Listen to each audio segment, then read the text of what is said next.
My elders, our elders, the black baby boomers. Y'all always say that young people don't want to go out and get a job and that young people don't want to work. Well, how can they? With all due respect, sir, ma'am, let's have that discussion. My Uncle Sammy would always say, there is a great work to be done. Well then, let's get to work. Sing a song full of the hope that the present has brought us, facing the rising sun of our new day begun. Let us march on till victory is won. Stony the road we trod, bitter the chastening rod, felt in the days when hope unborn had died.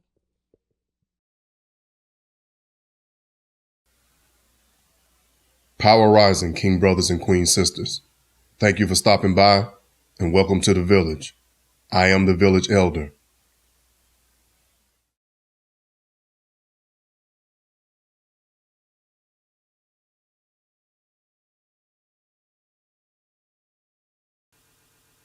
I'm here once again to respectfully address my elders, the baby boomers, those who are in their 70s and 80s.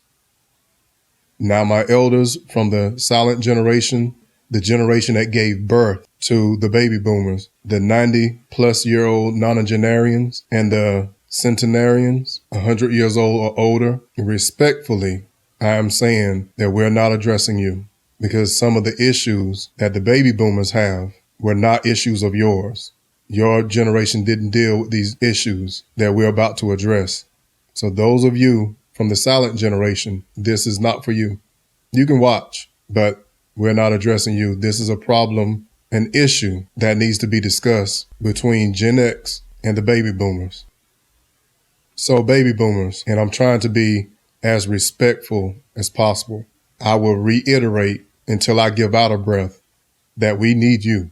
Not saying that we don't need the silent generation, but we need you on board. The silent generation, for the most part, have been on board, put us in great position. A lot of progress that has been made from our generations leading up to the baby boomers has been lost by the baby boomers, and it is yet to be determined whether or not it's deliberate or not. This respectful discussion, baby boomers, is about your unwillingness to leave the workforce.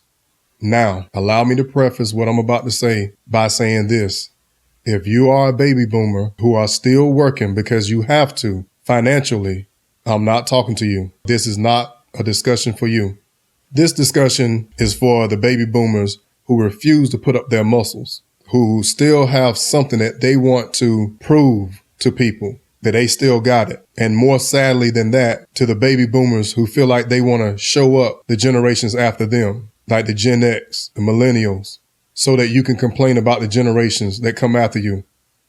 Y'all are locking up all the jobs, keeping younger people from getting these jobs that you refuse to leave, to retire from. Younger people can't get nice jobs and good jobs to feed their families and to provide for their families and to send their kids to college because you won't let go of your job that you do not need. You don't need your job financially. You're just in some kind of way, you have it in your mind that you're just going to work until you fall dead. That whole old mantra, I want to die with my boots on, which is why so many people in Congress have died in their seats, in the legislatures, whether it be state, local, or on the federal level. These old people will not retire. And I know they don't need the jobs because the federal jobs, like the U.S. representatives and senators, they don't need that money because those jobs pay a lot of money. But they're keeping younger people from getting these jobs because they're addicted to the power and all the money that they take under the table.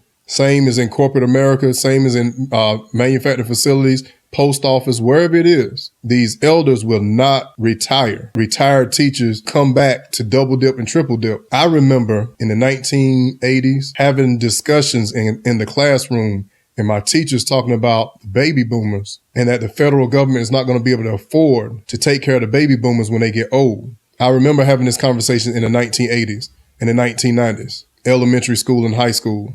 Y'all won't let us take care of y'all because y'all holding on to all the jobs. You're hoarding jobs that younger people need to be able to feed their families. Now, again, if you feel like you need that job financially, I'm not talking to you, baby boomer. But the baby boomer who's holding on to jobs just so you can brag about how many jobs you have, who do retire and then go get 10 part-time jobs.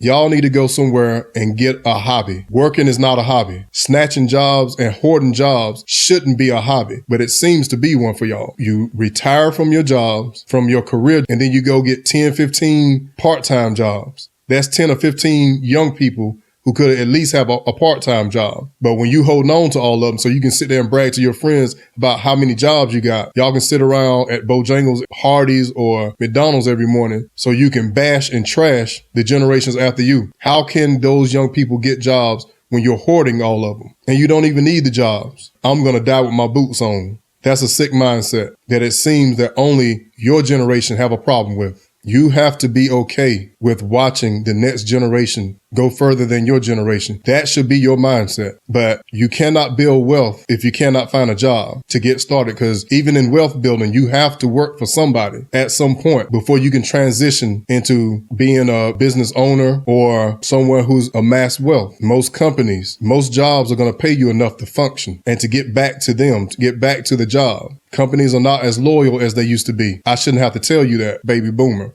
It's harder for us, and it shouldn't be harder for us. Those generations who came after you, because the companies are no longer loyal, that they'll send the jobs overseas at the blink of an eye. You should understand just how critical these jobs are that you're holding on to and you're keeping younger people from.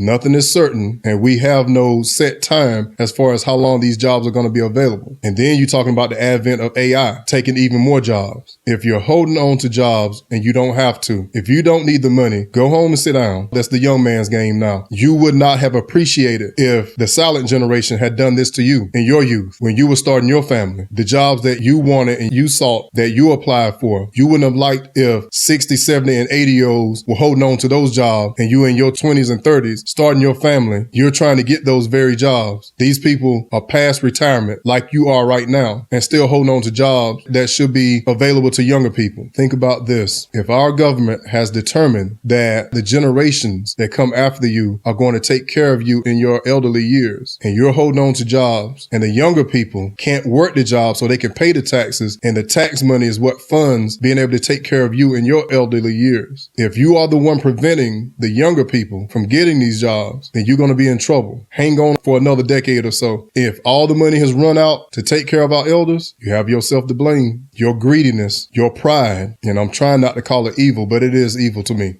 I apologize that you had to hear this if you're one of the baby boomers, the elders that actually have to keep working because you're not financially stable enough to take care of your medical bills and whatnot. I'm not talking to you. I'm talking to those who are still working and financially don't need to work. I'm talking to these people. Shame on you for being greedy, for being prideful, and for being evil. Our village, our Black community, our nation, our diaspora, we need you in a different capacity, a capacity that is far more important than you punching a clock all day or than you trying to show off your muscles. What's left of them? Let's be real. The people who are the oldest are the ones who are supposed to be the wisest, the most strategic among us, the ones who should know what battles are worth fighting and which ones are not. And we're talking about people being short-sighted. We are expecting our elders to be the wisest. And when we got elders out there holding on to jobs and keeping them from younger people, that means that those elders are not the wisest. Far from it. One of the wisest lessons that Mr. Marvin Williams have taught me was always have perspective. That means being able to see the bigger picture and knowing when something that I'm doing is hurting my people as a whole. It may be benefiting me financially right now, even though I might not need the money, but look at the damage it's doing to a younger Black person who could have this job. The money that I'm making, if that younger Black person who has 3 or 4 children, one going to graduate high school and go to college, this job would mean a lot more to him or to her than it would me at my age. and I'm just going to work every day as a hobby. Or so I can show the younger people that we can work circles around y'all. Okay, who wins in that? How does that benefit you? Or how does that benefit the person you're trying to show up? And how does that benefit the Black community as a whole? Ask yourself those questions and ask yourself, am I playing my rightful role as the most senior elder of my community? And when you ask yourself that question, please answer it honestly. Until next time, understand your assignment, stay focused, and remain resilient. Ashe. Lest our hearts, drunk with the wine of the world, we forget thee. Shadowed beneath thy hand, may we forever stand true to our God.